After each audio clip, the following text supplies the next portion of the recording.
Now, we reckon 1985 is going to be the year of the modem. So here now is Jane with Modem Corner.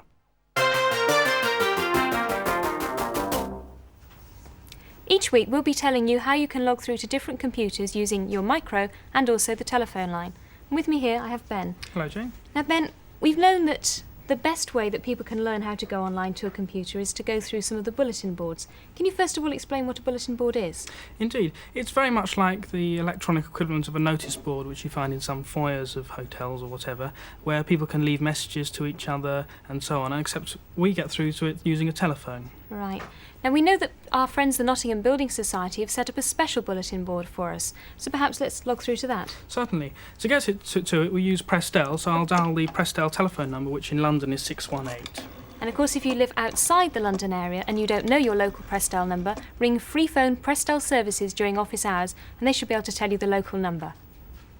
OK, Prestel is answering now. Switch the modem online.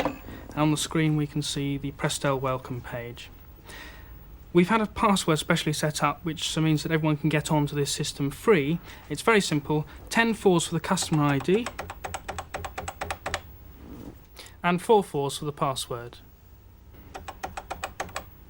So it's easy, all the fours? Yeah. Now I'll flip through the first couple of frames to speed things up. And we'll go to the demonstration frame. There we are, the welcome frame to the bulletin board.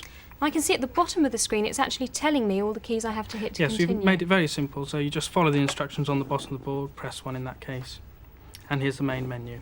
Now the menu says messaging and referencing, further information on home link and logging off. Can you explain what messaging is? Yes, that's the actual bulletin board section of the whole system, where people can leave messages to each other and also read messages which are on the system. Right, and referencing we'll be looking at possibly later. Yes, that'll contain programme notes and so on. Well Ben, thank you very much and see you next week. Thank you. Now remember, it's the Nottingham Building Society bulletin board that we're looking at. All the fours are the customer ID and all the fours for the password as well. We'll be looking at something else next week, and obviously the home link bullet will be improving as the weeks go by.